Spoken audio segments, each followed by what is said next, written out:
जो टॉपिक है वो डाल्टन एटॉमिक थ्योरी। पहले हमने पढ़ा था एटम के बारे में, एटम क्या चीज़ है। एटम के बारे में आपने पहले जो बेसिक कंसेप्ट थे इसमें आपने पढ़ा था एटम के मादे का और छोटे से छोटा ज़रा है जो कि में तावल में हिस्सा है। लेकिन लफ्ज़ एटम की इब्तिदा कहाँ से हुई? लफ्ज़ एटम की इब्तिदा, क्योंकि एटम क्या है? एटम एक ग्रीक वर्ड है, यूनानी लफ्ज़ है, जो यूनानी लफ्ज़ एटोमस से माखूज किया गया है, जिसका मतलब है इनडिवाइजेबल, नाकाबिल तक़सीम। अब इसको ये नाम सबसे पहले एक यूनानी फिलासफर डेमोक्रेटस ने इसका नाम लफ्ज़ एटम रखा था। क्या रखा था? एटम रखा था। इसके बाद 400 BC और इसके बाद डाल्टन, चूँकि वो एक इंग्लिश स्कूल टीचर था, वो भी अपने तजर्बागार में मुख्तलिफ चीज़ों के बारे में इस तरह के तजर्बे कर रहा था। तो उन्होंने अपने तजर्बात से भी साबित कर दिया कि मादी का छोटे से छोटा ज़र्रा, मादी का छोटे से छोटे ज़र्रे को हम क्या कहते हैं? एटम कहते हैं, जो कि नाकाबिल तक़सीम है, जो कि नाकाबिल तक़सीम है। तो एटम के बारे में सबसे पहले जो थ्योरी जो पेश की गई और डाल्टन एटॉमिक थ्योरी है, डाल्टन एटॉमिक थ्योरी है, जो इसको आप new system of chemical philosophy के नाम से भी आप इसको पुकार सकते हैं।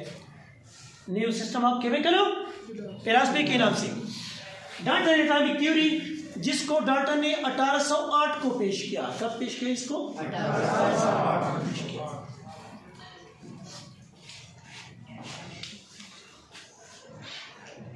In 1808, Dalton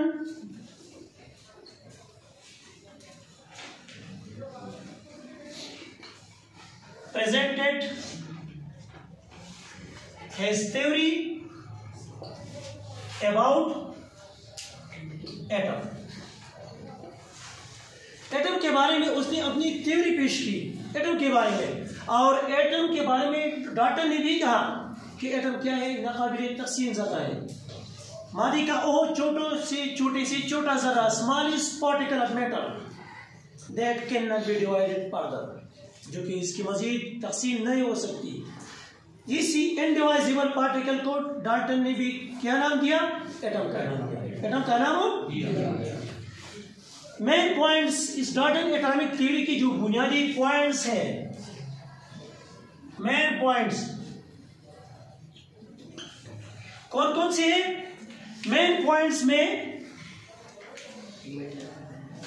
number 1 points, matter is compose of very small particle. Matter is composed of very small particle called atom। छोटी से छोटा जरा पर ये मुश्तमिल है एटम, जिन्हें हम एटम कहते हैं, जिन्हें हम एटम कहते हैं। Second point, atom is indivisible. ये नाकाबिल तक़सीम है, इसको हम मजीद तक़सीम नहीं कर सकते, इसको हम मजीद तक़सीम नहीं कर सकते। जो थर्ड पॉइंट है,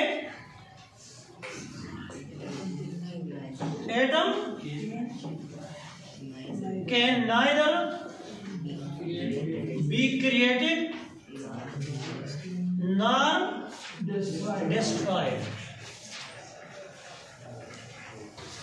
मतलब ये है एटम के neither be created not destroyed, मतलब ये है कि एटम न हम पैदा कर सकते हैं, न हम इसको खत्म कर सकते हैं, न हम इसको खत्म कर सकते हैं।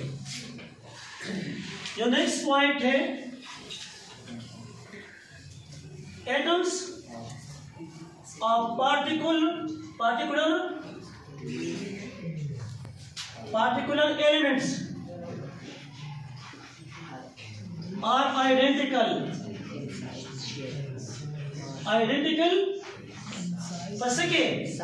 and size, shape or properties। किस खुसूसियात के लिहाज से?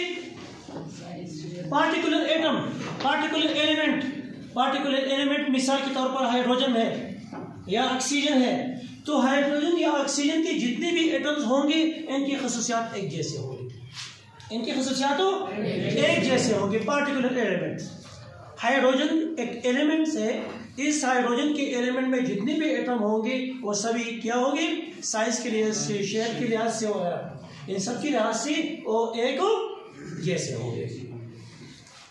नेक्स्ट पॉइंट इज में atom of different elements are different and their properties। मुख्तलिफ अनासिर खसूसियात के लिहाज से एक दूसरे से मुख्तलिफ होंगे। मुख्तलिफ अनासिर मसलन हाइड्रोजन है और ऑक्सीजन है, हाँ हाइड्रोजन है और ऑक्सीजन है, ये तो मुख्तलिफ अनासिर है। तो हाइड्रोजन और ऑक्सीजन इनकी खसूसियात एक दूसरे से क्या होंगे? मुख्तलिफ होंगे, एक दूसरे से मुख्तलिफ होंगे। नेक्स्ट पॉइंट, एटम एक दूसरे से जब मिलते हैं तो एक सादा अददी तनासुब से मिलते हैं, सादा अददी तनासुब से मिलते हैं। Atom combine with each other a small whole number ratio. Atoms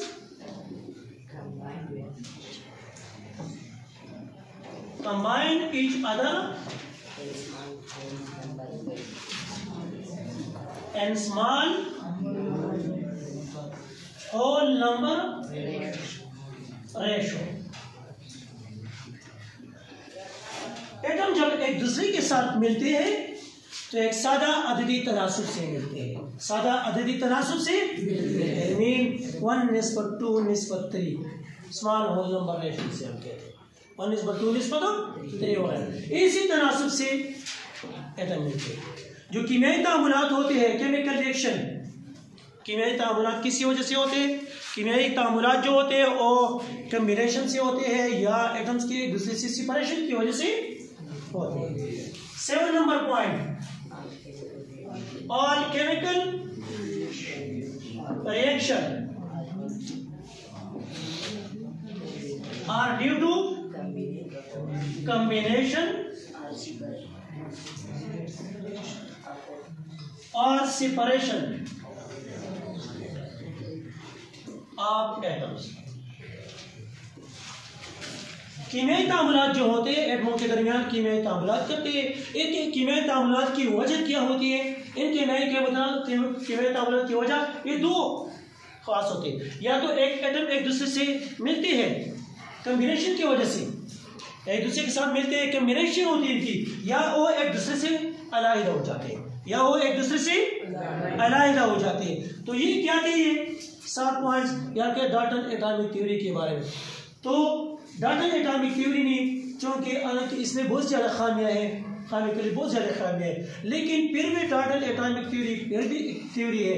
वजह क्या है? वजह ये है कि ये इस एटम के लिए एक बेस थी, एक बुनियाद थी। बाद में दूसरे साइंसदानों ने इस थ्योरी को मजीद अपने अपने लेबॉर्टरी में टेस्ट करना शुरू कर दिया। तो इसके बाद दूसरी जो थ्योरी वगैरह पेश की गई, जैसे रदरफोर्ड का एटॉमिक मॉडल है या बोहर का जो एटॉमिक मॉडल है, तो इसके बाद पेश हो तो वो इसी की बेस पे पेश की गई। तो चूंकि डाल्टन एटॉमिक थ्योरी एक बेस थी, इस वजह से ये अपनी अहमियत की हाल हो, समझ गए बस।